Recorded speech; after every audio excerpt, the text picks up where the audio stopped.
Excellency delegates, dear colleagues, thank you for your patience and welcome to this event titled Preventing the Environmental Release of Pharmaceutical Solutions at the Source.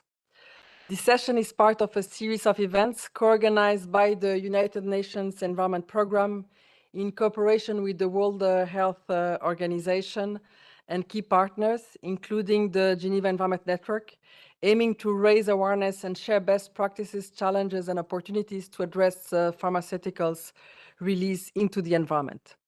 The series was launched at the last meeting of the Conference of the Parties to the Basel, Rotterdam, and Stockholm Conventions earlier this spring. The event today will be moderated by Nada Hanna, who is a pharmaceutical and antimicrobial resistant expert within the Chemicals and Health branch of the United Nations Environment Programme here in Geneva. Before I give her the floor, I would like to share some housekeeping rules. I would like to remind everybody that the documents presented, the summary, as well as the video of the event will be made available as usual on the webpage of this event. The transcript is also available in 100 languages for you all, as indicated in this slide. You are also invited to post your questions in the Q&A box tool, and we have another slide explaining how to access it, and we will use them to feed the discussion if time allows. And you will also see some questions appearing on the screen to make this session more interactive, and we look forward to have you engaging there. So with that, Ms. Hanna, over to you to welcome everybody to this session. Thank you, Diana. Good morning, good evening to everyone joining us from around the world. Welcome to today's webinar titled Preventing the Environment Release of Pharmaceutical Solution at the Source. The objective of today's webinar is to share understanding of cost-effective challenges and practical strategies that prevent pharmaceutical from reaching the environment across sectors like healthcare, agriculture, industry, and household. We'll be focusing especially on upstream and preventive measures, which are critical to reduce environmental and public health risk at the source. We have a rich and diverse agenda today, bringing together global through leaders and practitioners from key sectors to share their perspective and experiences at the global and national level. I invite you to stay engaged, ask a question through Q&A box, and participate actively in our interactive segments. Let's begin by setting the stage for why prevention truly matters. I'm pleased to welcome our keynote speaker, Stephanie Lagwell, Program Management Officer at UNEP. Importance of prevention and its role in safeguarding both environmental and human health. Stephanie, the floor is yours. Thank you very much, Nada, and good morning, good afternoon, good evening, all. It's a great pleasure to open today our webinar looking at preventing the environmental releases of pharmaceuticals at the source. As indicated by my colleagues, this event is organized by UNEP in cooperation with the Geneva Environment Network and WHO. Today's event is indeed part of a series that we will be organizing over the next year, covering different key aspects, challenges, and opportunities in relation to pharmaceuticals in the environment to raise awareness and share best practices to address this pressing issue. So as we all know, pharmaceuticals are essential to human and animal health. They're also are key to enhance food security and economic development. However, during the production, the use, the final disposal of pharmaceuticals, their residues can enter our environment, and these releases can pose important risks to humans, animals, and ecosystems. If we consider antimicrobial resistance, for example, new estimates foresee 3 deaths per minute. It also causes devastating impact on economies and livestock production. The presence of pharmaceuticals in the environment can result in other adverse effects on wildlife and ecosystems, including endocrine disruption or toxicity. And low-income countries are particularly impacted. In addition to environmental and health costs, pollution from pharmaceuticals can lead to substantial financial losses as well as costs associated to waste and wastewater management. So today we'd like to discuss with you a key component of any strategy to address pharmaceuticals in the environment, which is prevention at the source. The assessment that was conducted by UNEP years ago on chemical issues of concern highlighted the need to step up global efforts to prevent pharmaceuticals pollutants from entering waste streams. The life cycle of pharmaceuticals, as indicated by NADA, is influenced by a complex and interconnected network of stakeholders and of sectors, from the pharmaceutical industry, healthcare, agriculture, food production, municipalities, but also waste and wastewater management. So it involves a diverse range of stakeholders, all have a role to play. Opportunities for prevention exist in all these sectors, and we'll be pleased to discuss these in further details today. They include, for example, disease prevention, responsible use of medicine, sustainable procurement, effective management of donations in the healthcare sector, biosecurity, alternative treatment methods, vaccinations in agriculture. Marketplace for redistribution can also improve the matching of supply and demand and prevent wastage. From a production perspective, opportunities for pollution prevention innovations arise at the design stage, better dimensioning of packaging, product and supply chain innovations, but also supply chain interventions which can prevent the disposal of unused medicines through the reverse loop supply chain management, for example. A comprehensive One Health policies that prioritize prevention are key. And last but not least, we should also emphasize the importance of education and of policymakers in implementing preventive measures at source. We are privileged to host this event with esteemed panelists from the World Health Organization, WOHA, Roche, the Norwegian Veterinary Institute, the International Rescue Committee in Kenya, the representative from the Garden Medical College in India. We would like to sincerely thank you all again for being here today and for your commitment. And it's a great opportunity for us all to have an open, solution-driven conversation as we work together towards to step up global efforts to prevent pharmaceutical pollutants from entering the environment. So we wish to thank you all for your participation and look forward to our discussion today. Thank you. Back to you, Nada. Thank you, Stephanie, for the comprehensive overview and call to action. Your words reinforce the urgency and opportunities in prevention. We now move into a series of lightning talk focused on sector-specific strategies on the global level. Each speaker will provide us a sharp, informative view of the challenges and potential within their area of expertise. Our first speaker is Maggie Montgomery, Technical Officer for Water, Sanitation, Hygiene, and Health at World Health Organization. Maggie will share how pharmaceutical waste in healthcare facilities is a solvable problem and what can be done at the source. Maggie, please go ahead. Super. Thank you, Nada. Thank you, Nada. Bit of an echo, but hopefully it's okay. So first of all, I just thank you all for being here, and I'm going to talk about pharmaceutical waste and how it can solve. So if you could go to the next slide.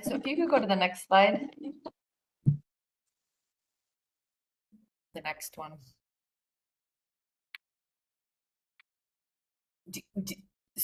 The next slide, yeah.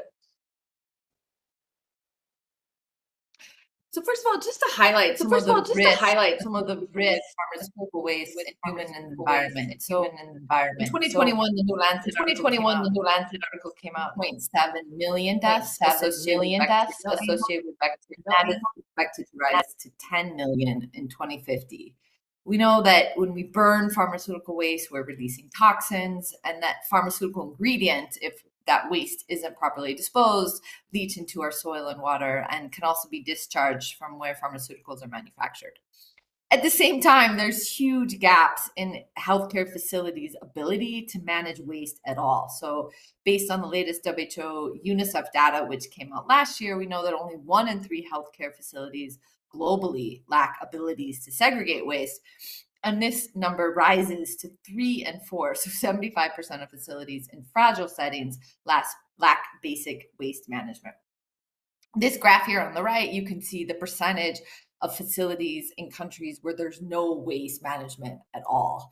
And it's quite shocking that in places like Sudan, we have 67%, in Pakistan, even 55% of facilities have no waste management services. So we have to address these basic fundamental issues if we're going to also address the pharmaceutical waste issue. Next slide. So what can be done about this? Well, the good news is there's lots of things that can be done, that are being done. WHO and in support with support from UNEP and a number of other partners published guidance earlier this year looking at some of the best practices for managing pharmaceutical waste from healthcare facilities. And there's 6 different chapters in this document. I'm not going to go into a lot of detail. You can download it and the link is there. But what we found is one of the biggest things is around waste prevention and minimization. And we really need to start at the source. And that's kind of why today's webinar is so important, that a lot can be done if we reduce the amount of waste we're creating in the first place. Of course, this issue is growing in importance as we think about some of the climate, conflict, and AMR risks, which are all compounding not only the pharmaceuticals that are distributed, but how they're being used. Next slide. So I just wanted to highlight 3 main solutions today, and Stephanie already touched a bit on these. The first is to have strong policies and regulation. And we found that when countries have regulations on pharmaceutical waste, there is a much greater incentive and machinery to make sure that those practices are actually implemented. So as I've already mentioned, waste reduction is really critical, as is the importance of classifying hazardous waste and making sure things like controlled substances are dealt with appropriately. It's also really important to think about the infrastructure and the staff behind that infrastructure. So making sure that staff are trained and workers are protected. And often waste workers are a bit of the neglected part of the health workforce, but they're quite critical. Waste segregation, transport, and treatment, which I won't go into detail today, but that's detailed a lot in this new guidance. And then lastly, making sure we track waste, because then we know where it ends up and we can better address where the gaps are. There's a number of country examples, and I think the really fun thing about working on this document was that we're seeing examples from all different types of low resource, middle resource, and high resource countries. And I won't, again, go into detail, but in Nepal, we've seen that engaging grassroots communities and organizations in understanding the guidelines and implementing guidelines on pharmaceutical waste was really effective. Australia, there was a grassroots campaign led by nurses because they had regulations in place, but they weren't being enforced. And they've actually written to us since the document was published saying how important it was to publish this and to really use that as a lever to make sure that hospital administrators and the management was making sure things were being implemented. Ethiopia, another really interesting example about how they have come up with new comprehensive healthcare waste manual, which includes focus on pharmaceutical waste. Next slide. So the second solution is sustainable procurement. And it's really exciting to see that there's a lot of movement in this direction. The UN now has sustainable procurement indicators, and across the UN family, these are being used to better identify and purchase goods that meet basic sustainable requirements. Things like buying smaller quantities is important, so there's less wastage, and that medicines have, which also includes vaccines, have greater stability, so the expiration dates can last longer. Also making sure that we're using high quality medicines appropriately, and this is a big push within the antimicrobial resistance movement, is rational use. So obviously only using antibiotics when they're actually needed. Reducing packaging volumes and using more sustainable packaging like cornstarch-based foam instead of styrofoam. And obviously sourcing pharmaceuticals from manufacturers that meet recommended liquid effluent targets. And there is another document that WHO came out with last year that looks at what these targets should be and how to better support safer manufacturing of pharmaceuticals so there's less pollution into the environment. Next slide. The third solution is appropriate donations. And this was already relevant when we saw major emergencies like the tsunami that happened in Asia, where there was a flood of inappropriate donations that then had to be disposed of. But we saw it again with COVID. This was a report that WHO published where we found almost half of the PPE donations, for example, were non-essential. So we really need to make sure, as we see increasing health and other types of emergencies, that whatever is shipped, pharmaceuticals and other medical supplies, that they're based on express and actual documented need.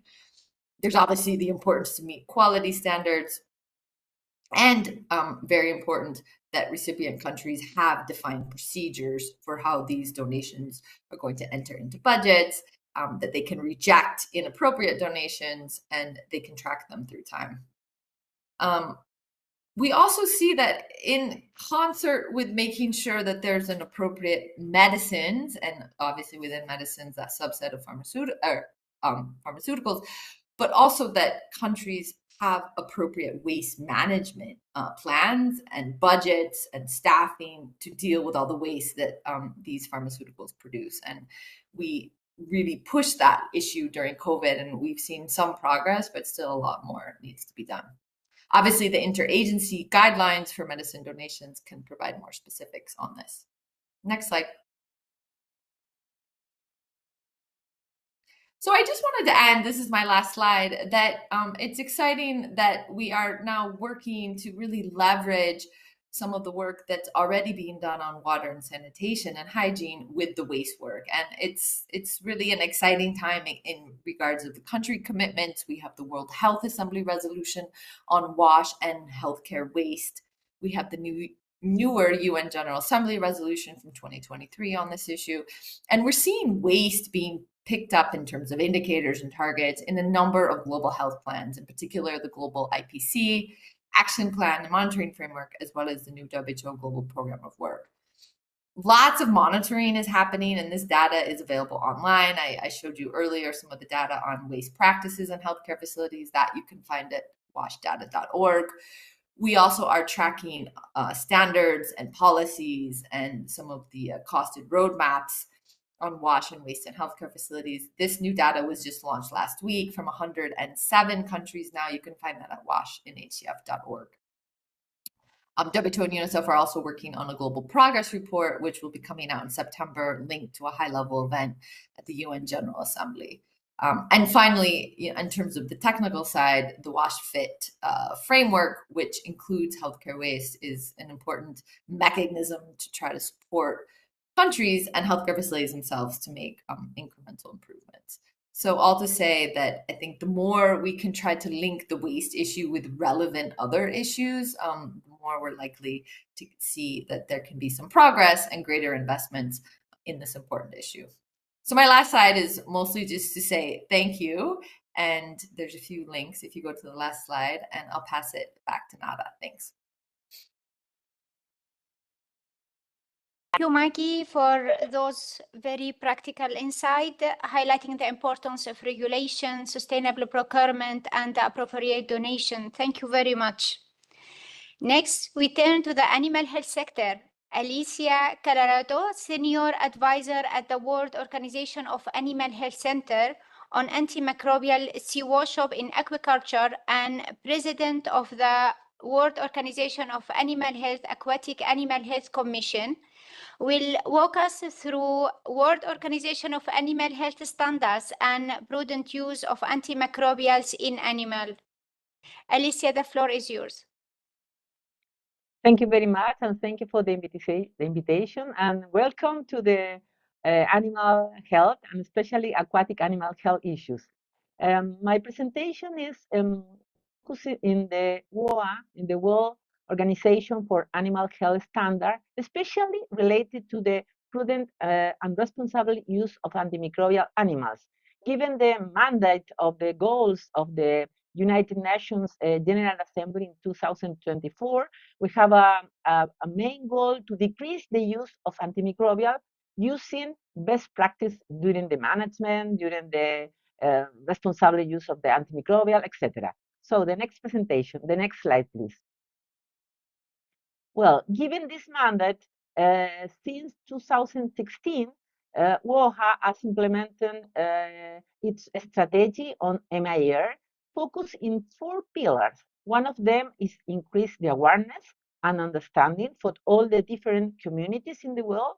The second is focusing strengthen surveillance and research, especially in the alternative to the antimicrobial use in the animals. The third is support governance and build capacity. It's very important. And the 4th pillar encourage standard implementation. Next slide, please. In this line, we have a different standard. We have a terrestrial code and manual test for diagnostic and vaccine for terrestrial animal and aquatic animal health code. In terrestrial animal health code, we have a section 6, and we have the next, because it's animated. We have a chapter, special chapter 6.10 related, is new, is a new version related to responsible use of antimicrobial in animals, in terrestrial animal. And we have also, the next slide, a special chapter in aquatic animal health code, which is 6.2, and now is adapting to the new version of the terrestrial animal. And we have a special chapter in the manual, in our manual in terrestrial animals. The next slide, please. Well, regarding these 4 pillars, the first issue that WOHA is hard work is the ANIMUSE. The ANIMUSE is the system, the global system for compile antimicrobial use in animals. It's used for the different competent authority, and they send the information to a global database of antimicrobial use in animals, and this information is very important to learn and to understand the use of the trends of the use of antimicrobial and to take actions. The next slide, please. The organization had a report, or had a report different reports on MIU, antimicrobial use, and the last report on 2025 has 3 very good news. The very good news is the global antimicrobial use in animal is decreasing. The non-responsible practice remain, but they are decreasing, especially the use of antimicrobial as growth promoters. And the other issue relevant is the transparency of antimicrobial use in animal is improving around the world. And you can see the decrease of 5% of the different antimicrobial products in the animal production. The next slide, please. Well, the new chapter 6.10 is very related with the animal health approach, with the One Health approach, and especially because we include for the first time the non-food producing animal. It's mean the pets, for example, and excludes MIU, antimicrobial use for growth promotion, and define responsibilities of key stakeholders, including pet owners, which is very interesting to address, and consider the risk of MIR spillover in the animal related in the environmental, which is very focused with this relevant webinar. Consider risk of emergence and spread of MIR due to antimicrobial use, and promote good animal husbandry disease prevention practice to reduce the MIU. It's important to consider that one of the stakeholders are the pharmaceutical companies. I think it's the next slide, please. Oh, well, one of the important key stakeholders are the pharmaceutical companies, the food producer companies, also the producer, the veterinarian, and obviously the competent authority. One of the innovation or research priority in the organization is to try to develop new alternatives to the use of antimicrobial in terrestrial and also aquatic animals. We are trying to promote vaccination, use of the phages in the for example in the aquatic animal production, phytochemicals, probiotics, prebiotics, and other different products to try to decrease the use of antimicrobial in the aquatic and terrestrial animals. The next slide, please. Regarding the vaccination, during the last General Assembly in May in Paris, we did a very interesting 2 days discussing about the vaccination strategy in animals and trying to promote this practice for prevention and also for the control some diseases in terrestrial and aquatic animals. The next slide, I think, is the last. Thank you very much for your attention, and thank you very much for the invitation to this webinar. Thank you. Nada.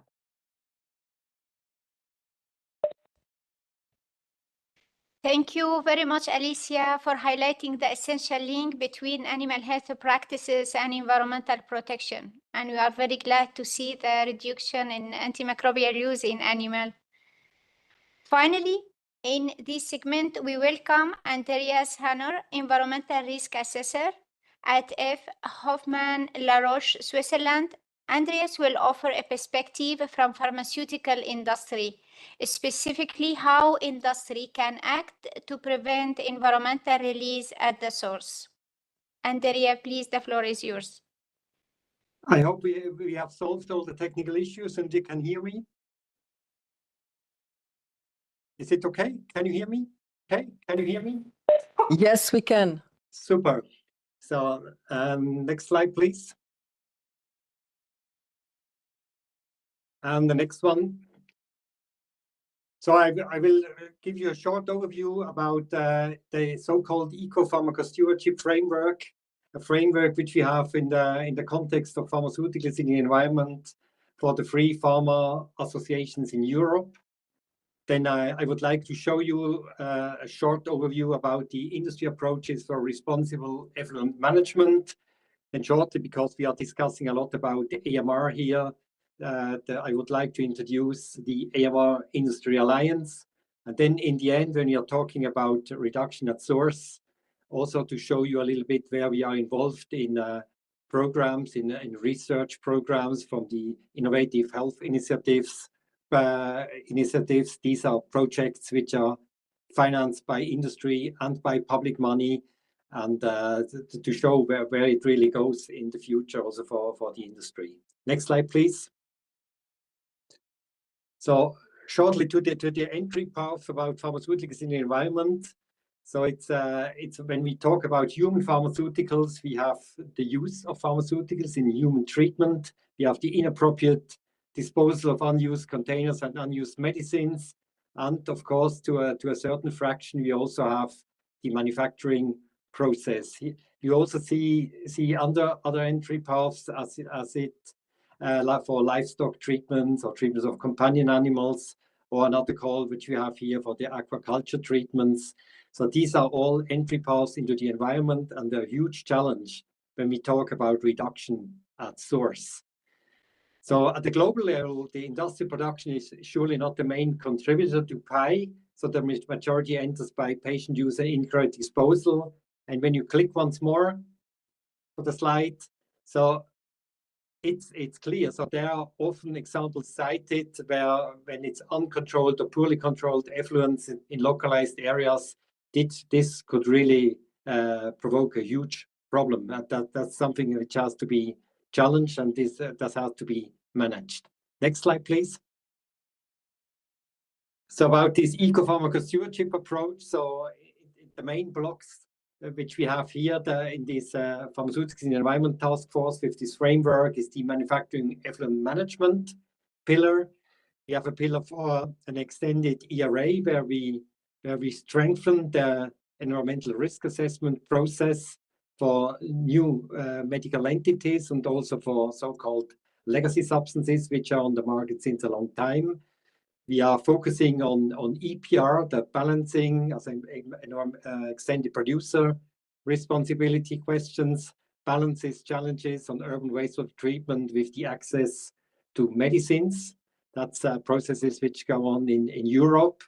On the top, we have research projects about prioritization of so-called legacy substances, substances which are on the market since a long time and which have no data and no proper environmental risk assessment because they came on the market before these requirements were in place. And when you click once more, you see that we are also in collaboration with the AMR Industry Alliance, with its science-based assessment, which effectively controls antibiotic releases. And we are in discussion with the Pharmaceutical Supply Chain Initiative, where we try to bring also our whole supply chain on a higher level where pharmaceuticals in the environment and inputs into the environment are concerned. Next slide, please. So the industry approaches which we have and which we are discussing in several groups, it's a huge range of different working groups. So we have the Pharmaceutical Environment Group, which works together to improve the environmental sustainability. It's mostly the world's leading pharmaceutical companies which are in the boat there.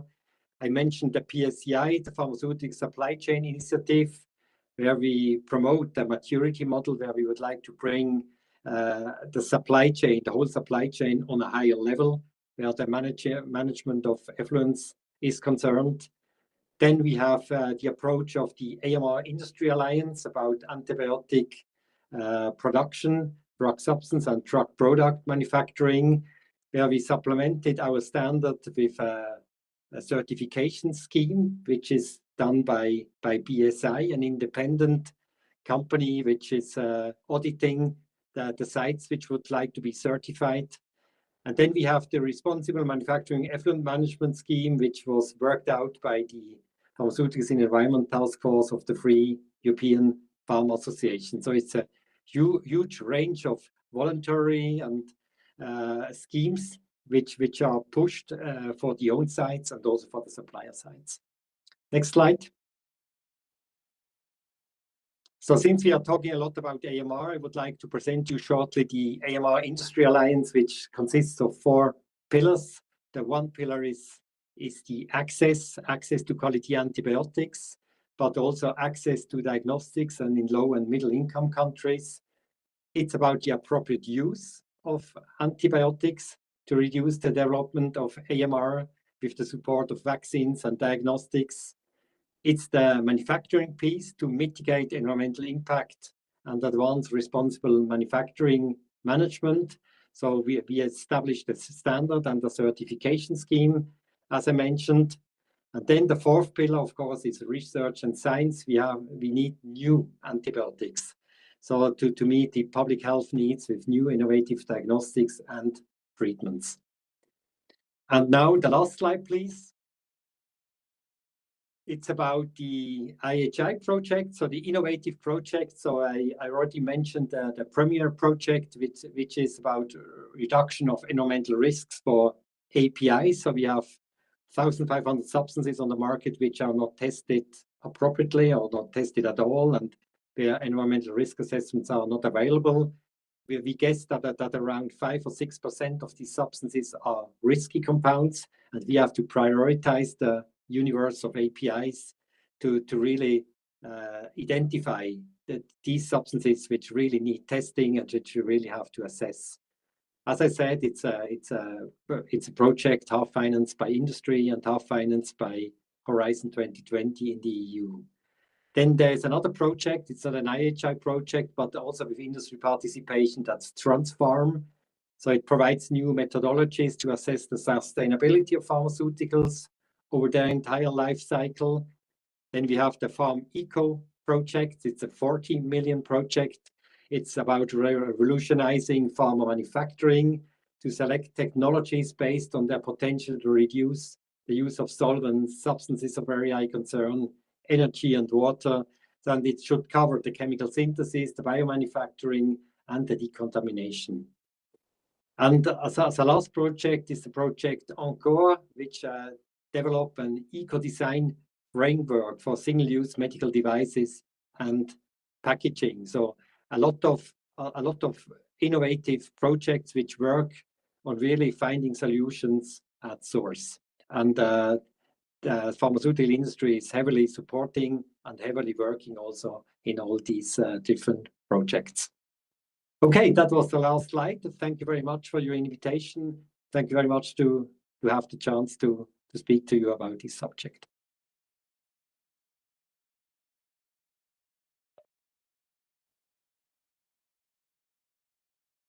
Andreas, thank you very much for showing how responsibility and innovation and preventing environmental risk can go hand in hand. I would like to remind you that we launched a couple of poll questions in a QA to just gain your perspective on the opportunities and challenges in implementing preventive measures. Please take a moment to respond. Your input helps shape the conversation. We started now with the opportunities. So please choose up to 3 points. You see them, it's important.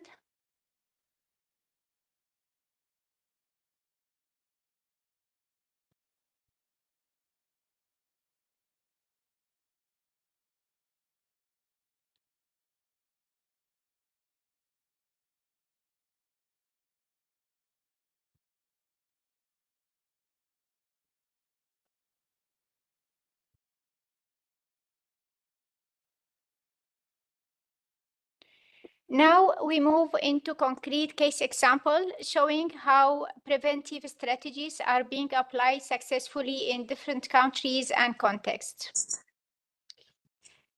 Let's start in Norway, where vaccination of farm salmon has played a key role in reducing antibiotic use.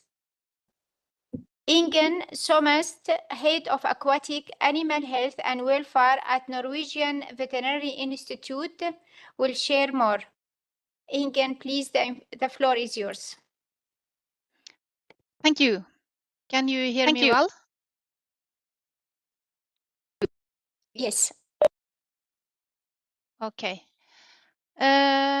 Yes, thanks. I'm coming from the Norwegian Veterinary Institute, and we work with animal health and welfare, whether the animal is on land or whether it's in water, like fish in aquaculture. So next, please. Yeah. Norway is the biggest producer of Atlantic salmon in the world.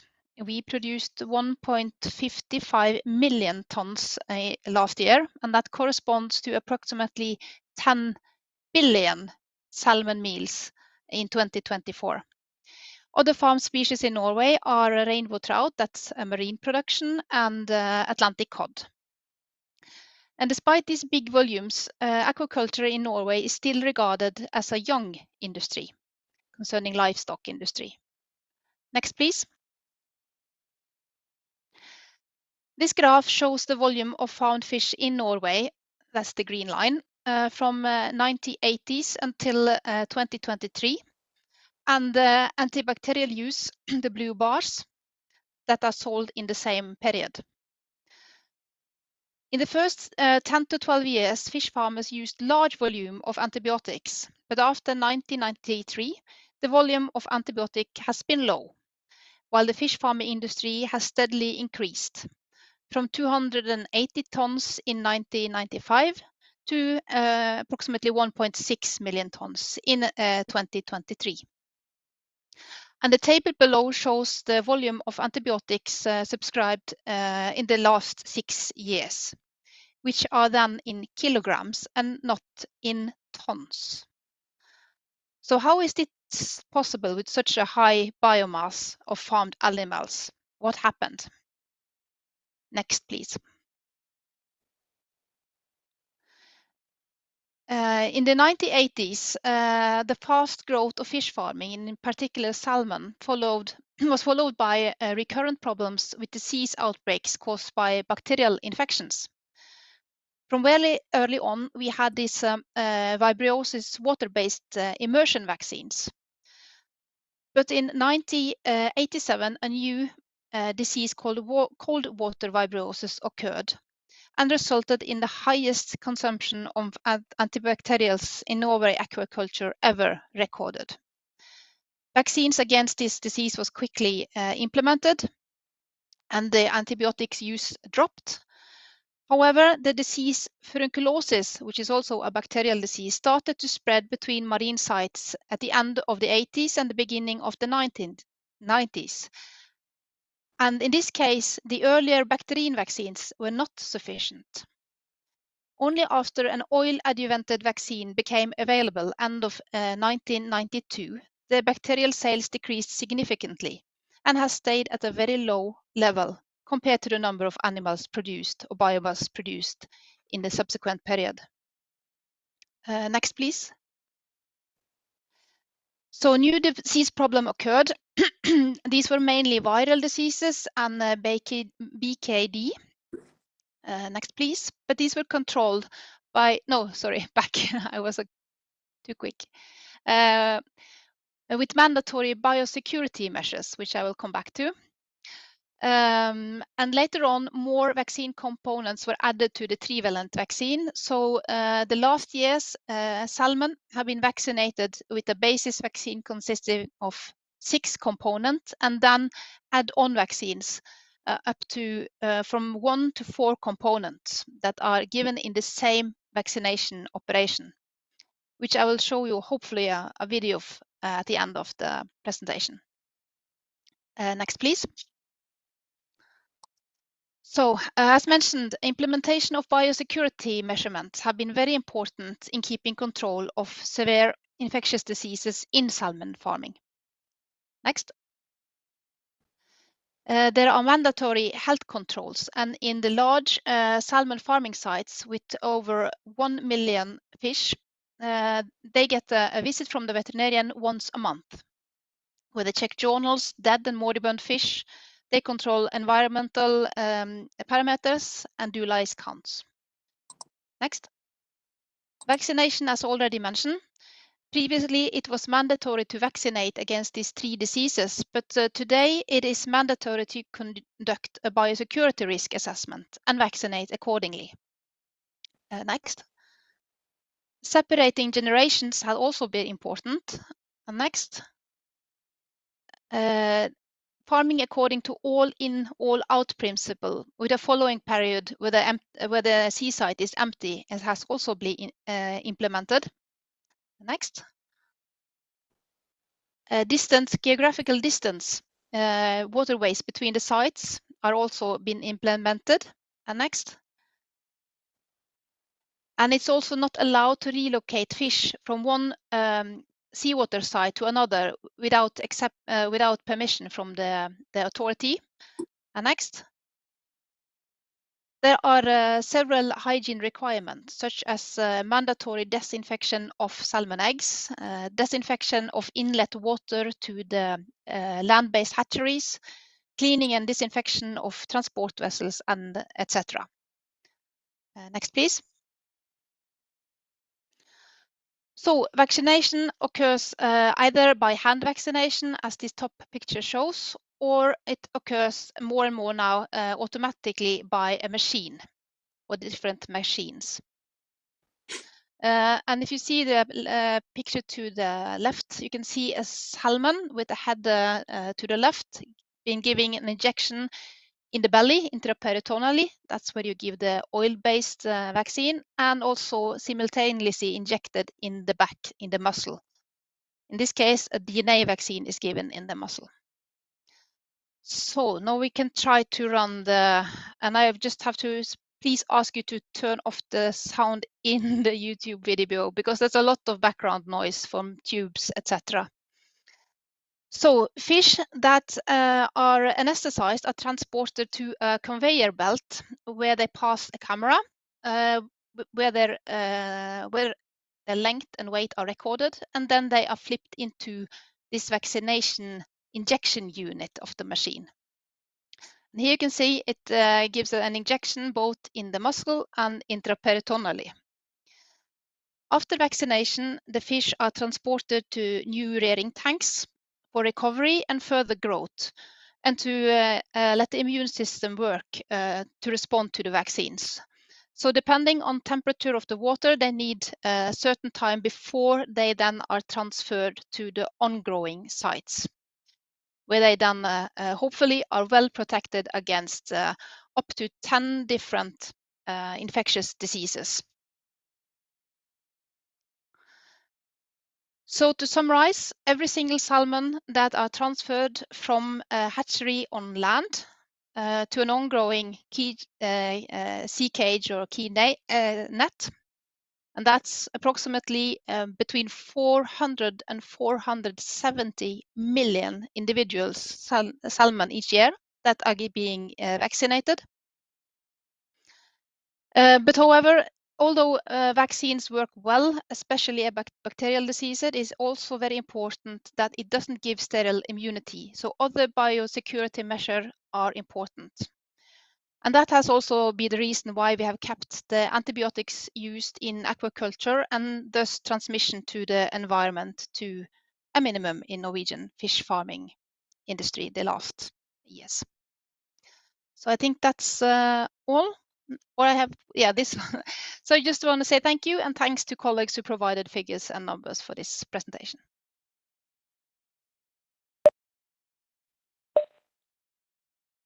Very interesting, and this is first time for me to see how the fish vaccinated, and also a very interesting positive result.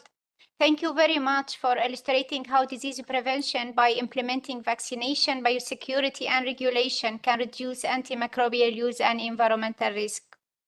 Thank you. From Norway. Thank you very much. I would just, before going to next speaker, to remind you also, we have another question about the challenges in the Q&A. And yeah, you will have a certain key point, and please contribute to that. So from Norway to Kenya, Isaac Wawario, Global Pharmacy Advisor at the International Rescue Committee, will now present how data-driven forecasting and procurement can be powerful preventive strategy in the healthcare sector. Isaac, the floor is yours, please. Thank you so much, Nada, and hi, everyone. So first is to thank you for this opportunity to share Kenya's experience in terms of reducing pharmaceutical waste at source. I'm going to focus on how smarter systems, digital systems are being applied to try and reduce the production of pharmaceutical waste at a health facility level. Next, please. Yeah, so I will start by highlighting some figures. So last month, the Kenya Ministry of Health highlighted that they were holding about 700 million worth of expired drugs across the healthcare sector. This includes what they are holding at the national, central medical stores, across all health facilities, hospitals, and clinics. So as you can see, this is a staggering figure. And they also added that they need about $4.6 million for safe disposal of these medicines. So medicines that are supposed to go and treat people have become waste, and the expiry rate is actually very high at about 32%, which is beyond the 3 to 5% that is recommended by WHO. So all this waste will end up in landfills, in water sources. It will impact negatively on ecosystems, and it will actually worsen antimicrobial resistance. So the big question is, why all this waste and how can we prevent it? Next, please. So this is just a summary of what is happening. So oversupply is just a symptom, and it's not the real issue that is happening. So what are the underlying issues or underlying factors that are causing an oversupply and excessive expiry of medicines at the health facility level. So some surveys were done, and what was realized is that weak inventory systems, lack of real-time data that can be used to do forecasting and quantification, results in inaccurate forecasting. So, and this means that procurement is not based on need. It is more of a reactive, process rather than a demand-based process. So, when procurement is not based on the need and is not based on the use of data to make decisions, we have oversupply of pharmaceutical products at the health facilities. Most of the time, these commodities will arrive at the health facility late when they are about to expire. And what follows next is there will be irrational use of these medicines. There will be a lot of waste, and the issue of AMR will also be exacerbated here. So as you can see there, in 2023, a survey found that just over half of the health facilities in the Kenya public health sector had a functional inventory system. Most of the facilities were dependent on manual or paper-based systems and the use of Excel sheets. So once these commodities expire, then the burden that follows is how to safely dispose of these expired medicines. And in Kenya, we have very few facilities that can safely dispose this. So there's a lot of unsafe disposal at health facility level or at subnational levels, and this results, in toxic waste entering the environment. So this environmental harm will, of course, affect, humans, animals, and the whole ecosystem. Next. So what is the government and other key stakeholders doing to try and prevent this expiry of medicines at health facility level? So the Kenya Ministry of Health, through the Kenya, through KEMSA, which is the Medical Supplies Authority, have deployed an integrated logistic information system that is being implemented across all public health facilities. So far, about 55% of the facilities have been connected to this digital system, and it is also being integrated with the DHIS2, which was existing. So this integration means that there is real-time visibility of stocks across the public health sector, from the lowest level in the clinic to the biggest national referral hospital. So when this real-time data is available, we can be able to track what is where and then redistribute what is about to expire. And this information also helps to do proper and robust forecasting, and it informs the procurement, of the next cycle of procurement. So some examples there: in some counties, some pilots were done, and actually this system showed a 20% decrease in expiry rates of reproductive health commodities. And KEMSA themselves, they also piloted this for malaria products, and it showed a decrease, of 18% in one of the regions in Kenya. Next, please. So we have seen that weak inventory systems, lack of planning, lack of data is causing all this accumulation of expired medicines at health facility level. So what are the lessons learned? I think one of the most important things is that inventory data can be used as a protection tool. We all know of the old saying that prevention is better than cure, and this is very important at this point. All the waste that is being produced can actually, be reduced at a very significant level. And then when we have this data and these digital systems that help in robust forecasting, more accurate, quantification, we can have we can receive drugs that are needed at the right quantities and reduce waste. So the call of action is to invest in digital tools or digital systems to train healthcare workers and other providers, and also to have local ownership at subnational levels. Some of these systems require, internet use. They require a lot of training and capacity building. So a lot of investment should go towards that to ensure that all the healthcare workers across the board can be able to apply this system to reduce this waste. Additionally, I think we can be able to link these strategies with climate actions and antimicrobial resistance goals, which are also a priority, for the government. The Pharmacy and Poisons Board, which is the National Drug Regulatory Authority in Kenya, has also issued some guidance, especially on stocking drugs. So they do not allow stocking of drugs that have less than 12 months of their shelf life remaining, and this is really helping in terms of reducing the waste at health facility level. So my call is, to say, let's stop managing expired drugs. We can be able to reduce and prevent the production of expired drugs through the use of smarter and digital systems. Next. I think that is my last slide. Thank you so much. Back to you, Nada. Back to you, Nada.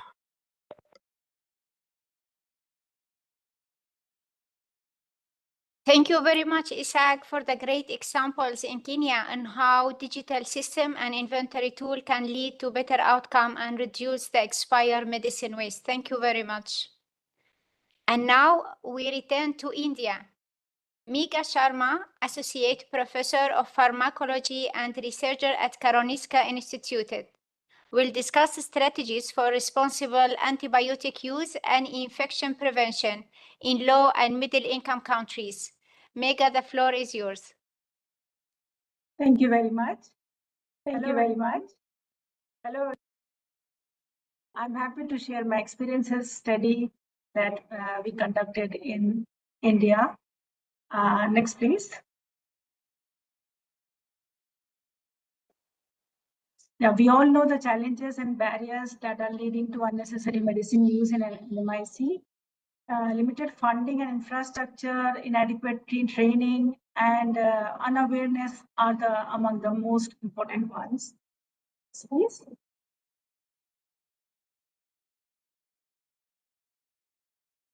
Yeah, so to reduce infection and AMR will reduce the demand of treatment drugs as well. And improving hygiene and sanitation slow down AMR spread and will maintain the drug efficacy. Those are the main important points that we have focused. And then we have developed some interventions that I'm going to share soon. Next, please. The study setting is in India. We have conducted this particular study in Madhya Pradesh state and in Ujjain district. Yeah, so you can see the Ujjain district. Next, please. We do have public and private sector healthcare facilities, and the one where we conducted this particular study is private sector tertiary care hospital.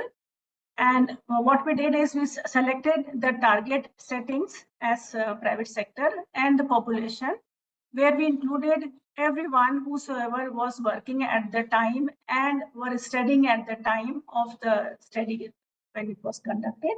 We prepared an alcohol-based hand rub and we personalized the campaign because we understand that the national level, whatever programs or campaigns are ongoing, they are not actually gaining the trust of the stakeholders. So that is why we did that. And then we used local language, which is Hindi in this area, to communicate with people or to develop the campaign as well. Then the trainings were repeated and given for several times to each person. The meetings and posters were prepared in Hindi, which I will be showing you very soon. And observations and feedbacks were also shared 2 ways. Next, please. Yeah, so as I said, the target was actually we focused on 2 areas. One is infection prevention and control, and another one was to rationalize the use of antibiotic. But for this particular talk, I will talk about infection prevention and control. Next, please. Yeah, what we did is we did a qualitative study among the stakeholders, prescribers, and nursing staff to understand what is the problem, why they are not maintaining hand hygiene, or why they are not performing hand hygiene. Next, just click. So the issue that came up was that they were not having a proper sanitizer, what is said in the layman's term, or alcohol-based hand rub to use. So then the task was to provide alcohol-based hand rub, but it was costlier. The one that was commercially available, that was very costly. So then we looked at WHO formulation. We prepared alcohol-based hand rub, but then the issue came again when it was pilot tested, that the smell was very strong and they were not willing to use it. So then we added a little bit of fragrance, and then it was tested. They were very happy with it. Then the next thing was that the name alcohol-based hand rub was quite long, and then they were not very happy with that also. We decided to have our own name, Micro Kavach. Micro it was derived from microorganism, and Kavach means shield. Kavach is a Hindi word which means shield. So the name was given, and the label that you have shown earlier, you have seen earlier, that was also prepared. It is registered trademark with our institute, and we use local or national languages to communicate or to train the stakeholders or the doctors and nursing and everybody. And the WHO multimodal hand hygiene improvement strategy was implemented or was adopted, but also was modified as per the context. Next, please. These are some of the photographs which are showing different activities that were done during the campaign. And we have done several these kind of activities to keep the stakeholders, to everyone engaged. The doctors and the administrators, they were as a role model, they participated, they encouraged, they motivated everyone. And then you can see in one of the photographs on the right corner, we also included the community people or the attenders or the family members of the patients who were coming to the hospital to tell them how to hand wash properly. Next, please. This is one of the poster that is displayed on the wall of the hospital, and it is in Hindi, where you can actually see from the figures what it says.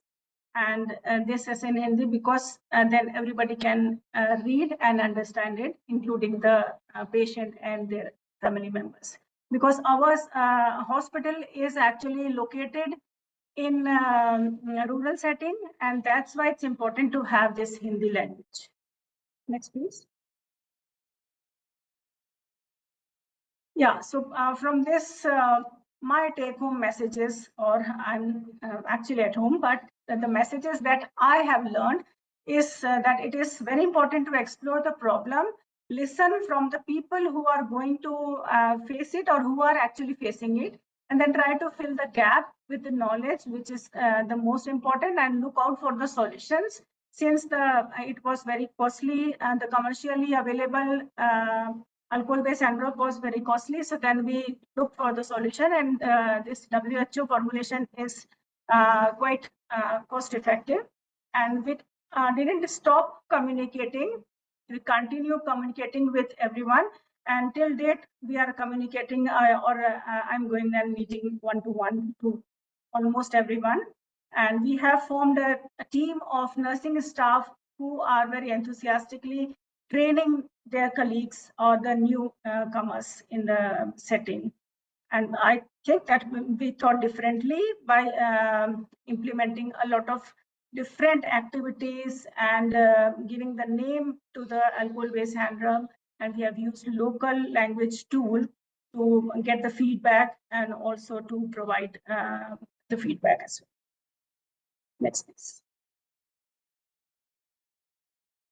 Yeah, these are some of the publications that we have done, and we have also conducted one nationwide campaign where we provided videos and also some written material to the points where you see on the maps the red dots. Next, please. yeah, way forward is ours is a resource constraint setting, definitely. So that's why we don't have this CCTV surveillance camera, and the observation that we did was manual, as explained by WHO guidelines, and then the feedback. So hopefully we will be having a CCTV camera surveillance so that the antibiotics can be used wisely if the hygiene is improved in the setting. Next, please. Yes, thank you very much. And thank you for providing me this wonderful platform to share my experiences. Thank you.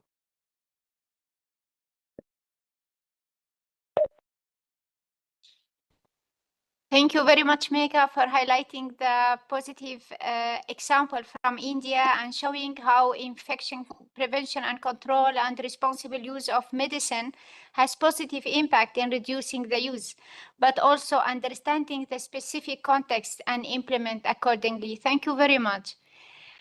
Pleasure. Maybe we have some, Pleasure. thank you, Megha. Maybe we have now some responses, right, in the Q&A. So we can present them. You have it on screen. There.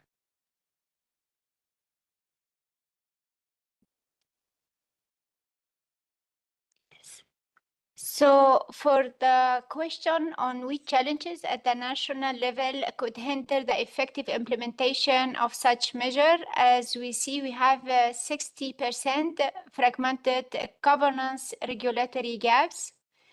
And then we have 20% on limited awareness and prioritization. And yeah, followed by economic constraint, low community engagement, weak accountability, and so on. So the most challenging is the fragmented governance and regulatory gap and awareness. May we go to another question about the opportunities at the national level? The most we have policy levers and sustainable procurement, and also international collaboration and public-private partnership, followed by digital transformation in supply chain, green and sustainable chemistry, environmental monitoring. Also, the high percentage goes to policy level and sustainable procurement. Thank you very much for your responses, and we can reflect all these opportunities and challenges now in our next session in the discussion. So we now open the floor for 30-minute interactive panel discussion and Q&A. I invite you all of today's speaker to turn on their cameras, microphone, and I will moderate a few key questions to begin. We'll also be integrating your question from the chat. Please continue sharing your thoughts and queries. To help focus our dialogue, we'll explore these in three clusters: global level action, national level implementation, and cross-sector collaboration, where many of the poor results point both opportunities and challenges. Maybe we can start at the global level strategies and innovation. We have questions to Alicia. From the global veterinary perspective, how can we leverage global standards such as those by World Organization of Animal Health to ensure upstream prevention of environmental discharge? And what are the key enablers or barriers to global alignment in your experience? Thank you very much, Nada, for the question. I think the response is very holistic. Maybe it's very related with One Health approach. Maybe in the veterinary field, in the application of the standard, we need to first more training, more capacity development plans regarding this new approach, because it's important to consider the environment in the consideration of a treatment, to take more actions to prevent the release of, for example, the the antimicrobial not used. So first, we need to improve the training and the capacity, the development of capacity building training activities.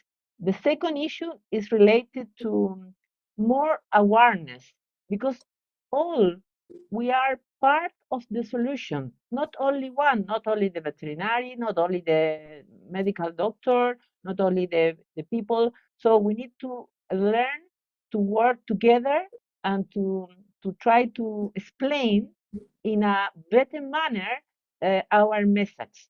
This is very interesting. Maybe it's the third point, to try to communicate better the standard in a very key points, for example, to all the different stakeholders. And the third, we a survey, a study about what are the main gaps for the implementation of the aquatic standard.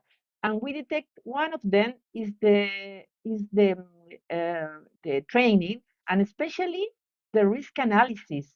It's a very interesting topic to strengthen in the competent authority and in the veterinary service in general. And the other issue is related with the leadership. It's mean the capacity to access to the different standard in a very global, in a very holistic manner that I mentioned. So communication, holistic manner, and better training, better education, and also this kind of webinar are a very good instance to share information and to discuss the case studies that we did with Kenya, Norway, and India. Thank you very much. Thank you very much, Alicia. We will move to industry and see their perspective. We have a question to Andreas. Which measures can be introduced early at the source or at the API level to prevent pharmaceutical from entering the environment without compromising access to life-saving medicine? The floor is yours. Yeah, that's a very difficult approach. As I've shown, it's most of the highest fraction of the so-called APIs, active pharmaceutical ingredients, are entering the environment by excretion by patients. That's really an issue. How do you would like to prevent that? So that's why you have a certain scheme, end of pipe scheme, which are implemented, for instance, in Switzerland. It's a highly developed system how you finance quaternary treatment. It's something which is also tried to build up also now in Europe with extended producer responsibility approaches to prevent that. But these are measures which are end of pipe. So when you would really like to do that at source, you have to look, could it be a measure that you make a prescription for medicines which are readily available in pharmacies, which will eventually also make the whole health system much more expensive? Or do you go on the molecular level of the APIs, of the active ingredients these are discussions which we have with our medicinal chemists. Can we already include environmental issues in early stages of development? Or do we have other medicines which are more efficacious so that you need lower doses for higher efficacy? So these are a lot of measures, but it's something which cannot be implemented just now, because now we have the universe of API which is used, and we have to cope with that. So it's not so easy to prevent this excretion by patient, for instance. But it surely also can be made by appropriate use of these substances. It can be with smaller packages, for instance. We already heard that. So that when it comes to inappropriate disposal and things like that, so that these quantities of APIs which goes into the environment can be reduced.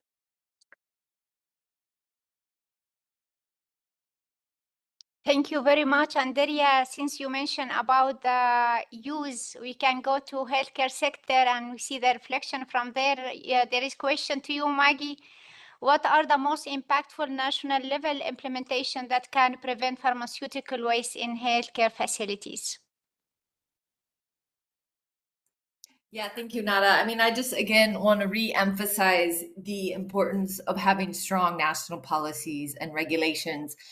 We've seen with a number of case studies, examples including Nepal, Australia, Ethiopia, the ones I mentioned, that where those policies are in place and where the stakeholder groups, and that includes the healthcare staff and the health users, are sensitized to those policies so they can hold the government to accountable, that there's a lot more effective use. I just want to emphasize the second bit about appropriate donations. And as we've seen, the number of emergencies are growing, and things like global pandemics means that at certain points, all countries that are emergencies, we really have to think carefully about those appropriate donations and make sure we have clear standards and regulations in place to make sure that what is being shipped in terms of pharmaceuticals are appropriate and can be used for the right people at the right time. So thanks. Thank you so much, Maggie, and thank you very much for all of you for the global perspective. Maybe we can move to the national level implementation, and I have first a question to Megha. And in India, what opportunities and challenges affect the implementation of a preventive pharmaceutical strategy in healthcare and antimicrobial stewardship? And maybe how might your tested model to be adapted also in another low middle income countries? Yeah, thank you very much. This is a very important question, actually. And you all have to understand that India is a diverse country, and all the geographic diversion is also there, and different kind of, as I said, that public and private sector healthcare facilities are there. That too are divided into primary, secondary, and tertiary healthcare sectors. And beside these, there are small clinics and so that is why it is not very easy to implement one particular strategy or one particular policy or stewardship plan program everywhere. And that is why when we just observe this kind of diverse things are happening, then only we decided to go a plan or develop our own plan and implement it. And I would say that our plan was very successful, and specifically when this COVID came, at that time, it was very, very much appreciated by all those who were involved before COVID, when we were training them and all. So they actually appreciated it a lot and came and said thank you to me and my team that we were raising up this before as well. So that is, I would say that it has to be contextualized. It has to gain the trust of among those whom you are targeting. It is very important because if once they will trust it, I forgot to mention about the ownership, because when we gave this name, they felt and they were involved in each step of developing the alcohol-based drug microkavach. So they felt that they own it, and then they tend to use more. So I think it is very important to gain the trust and contextualize everything. But how do you say? Well, for the national, yeah, for the national implementation, I think it is very important to have the collaboration, to have such a platform where different institutes, different hospitals, different facilities, settings, the people who are working in the same areas, they should be brought somehow together. So I think this is one of very good platform. So that I learned a lot from whatever is happening. Like it was very interesting to see the vaccination also, and what is happening in the pharmaceutical, for example, or forecasting of the data, and so. So all these things are very important, and these need to be integrated all together, because just hygiene won't do anything. Just one thing won't do anything. So I would say that integrating everything, contextualizing everything, and collaborating and coordinating will be the best policy. Thank you. Thank you very much, Mega. I'm having question also to Isaac. You highlight a very positive example in Kenya about the digital system. How do you think the adapted or adoption for that example or this initiative in another countries? How can that be possible? Yeah, thank you for the question, Nada.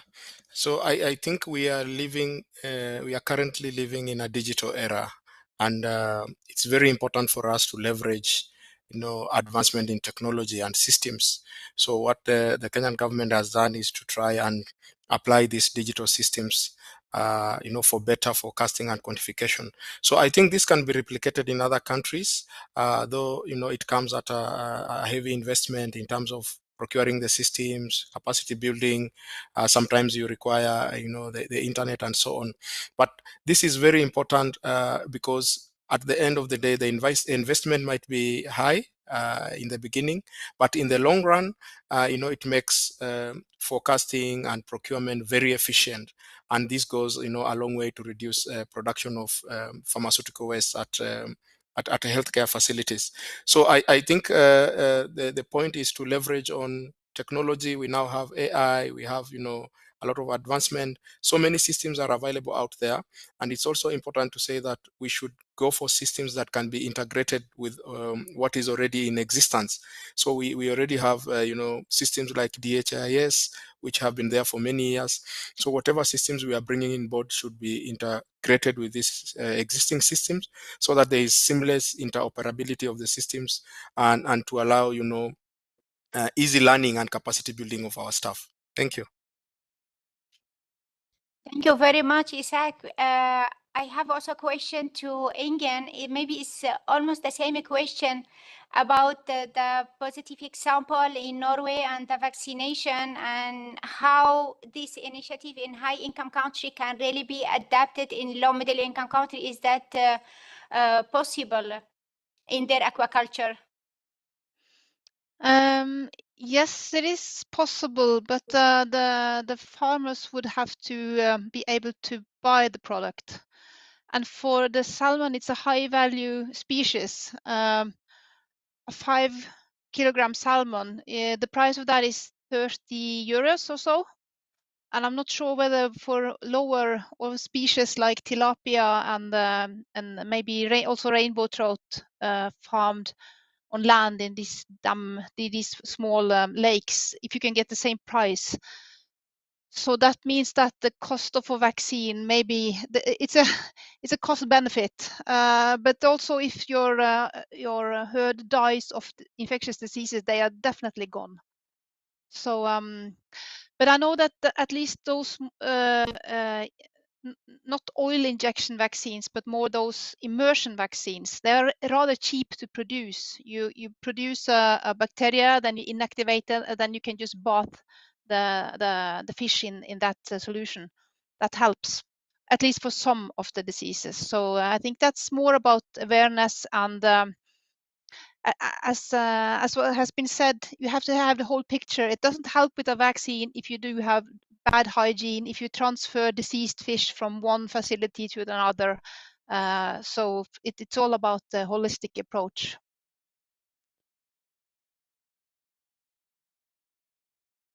Thank you very much, Ingen, and thank you all for highlighting the very important strategies and effective initiative. Now I will move to the cross-sectoral question. As we see in the questions with opportunity and challenges, most people, they highlighted the collaboration and the regulation. Actually, it can be as a challenge now and also is an opportunity. So this is a question for all of you. Coordination between sector. We have all the sectors here now is often difficult at the country level or maybe at the global level. How can we improve coordination and transparency between health, agriculture, industry, and environment sector at both national and international level?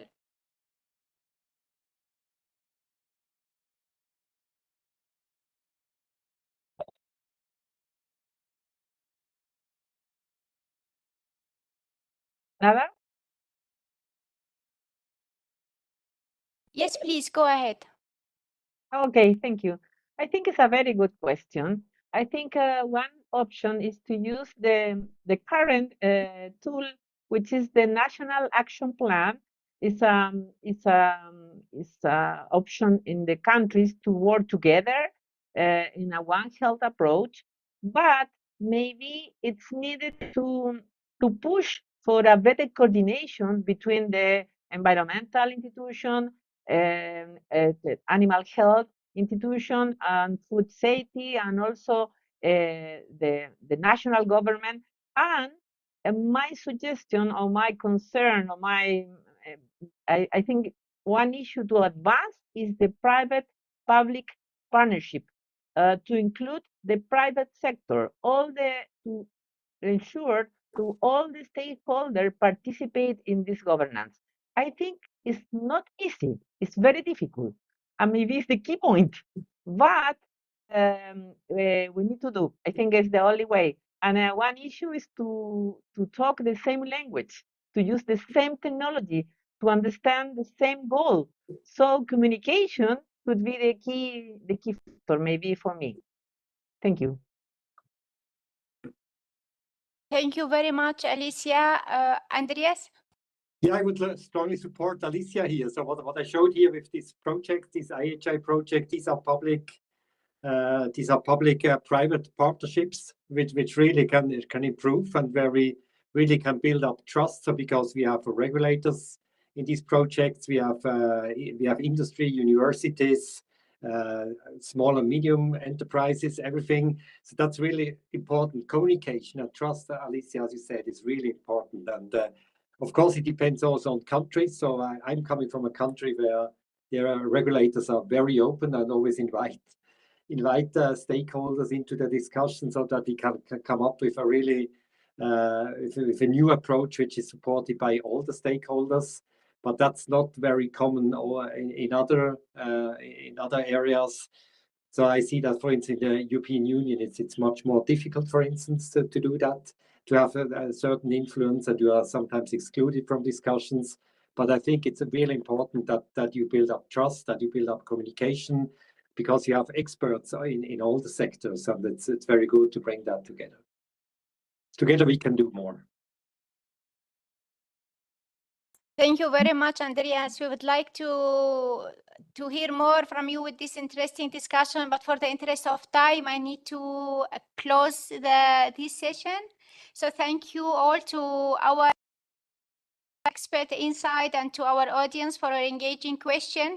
We've seen today how critical global national action are, but also how much depend on meaningful collaboration. As we approach the close of today's session, I'm pleased to invite Fernando Gaston, pharmaceutical life cycle expert at UNEB, to share a few final reflection and closing remark. Gaston, the floor is yours. Thank you, Nada, and thank you to all the participants, and particularly the speakers that participated in this webinar. So I thank you because of your time, your perspectives, and also the fruitful perspectives and discussions that you brought us. So maybe I would like to start talking about the last thing you mentioned about the public and private partnership, and to highlight that there is an umbrella framework that is the global framework on chemicals that cover much of these issues of concern, for example, the environmentally persistent pharmaceutical pollutants. So there, the stakeholders are in the same level, the public one, the government, the NGOs, public, the society, the private sector. So I invite you to participate, to notice about the framework and to continue the discussion in this framework. So to close today, during the webinar, we heard about actions, initiatives, and tools focusing on preventive measures to reduce or even avoid the release of pharmaceuticals in the environment. We heard about waste management in healthcare facilities and how the WHO emphasized on prevention and minimization of waste. Some possible solutions were presented on the strengthening policies and regulation, sustainable procurement, appropriate donations, and the WHO participation in global and national initiatives related to WASH, to water sanitation and hygiene, as well as waste policies.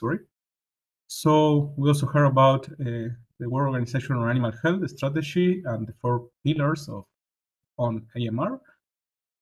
Increase awareness and understanding, strengthen surveillance and research, support governance and build capacity, and encourage standards implementation. Also, we heard about the responsible and prudent use of antibiotics inclusion in the standards of the organization.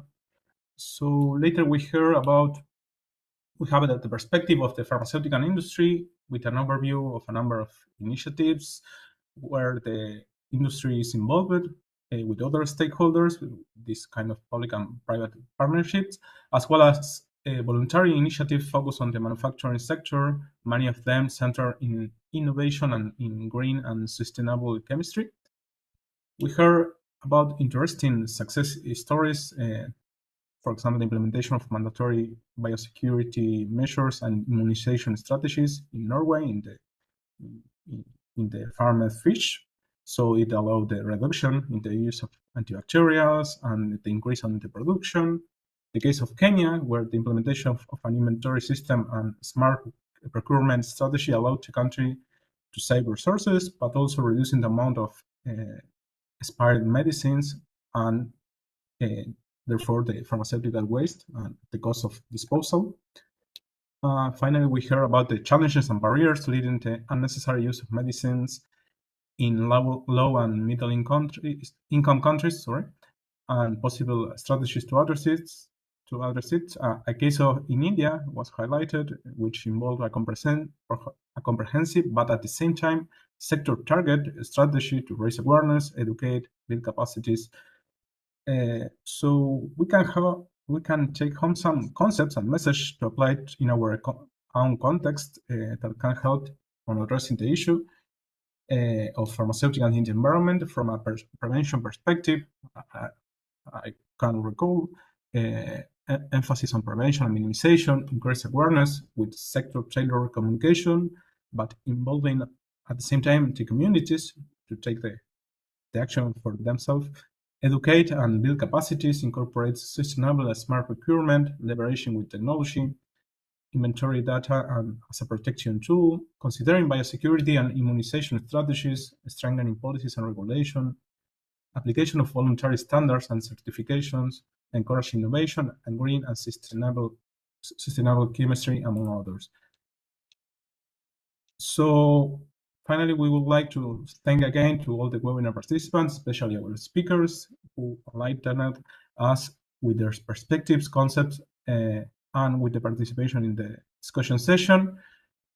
As previously mentioned, this webinar is part of a series developed by UNEP in collaboration with the World Health Organization and Geneva Environment Network that started last May and will continue in the next month. So with other topics related to the issue of pharmaceuticals in the environment, we encourage you to follow UNEP and Shen webpage and social media to be updated with the next webinars and next actions, and to continue networking, pursuing the One Health goal, in this case, related to the pharmaceuticals in the environmental issue.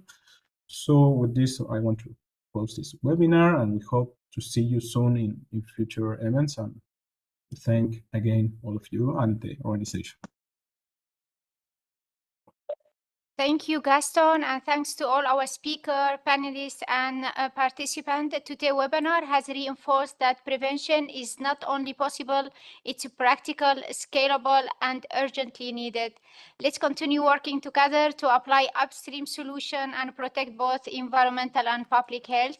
A recording of this session and key resources will be shared with you soon. On behalf of UNEP, first of all, we would like to thank Geneva Environment Network for their amazing work in organizing the webinar today. And thank you very much, and wishing you a good day.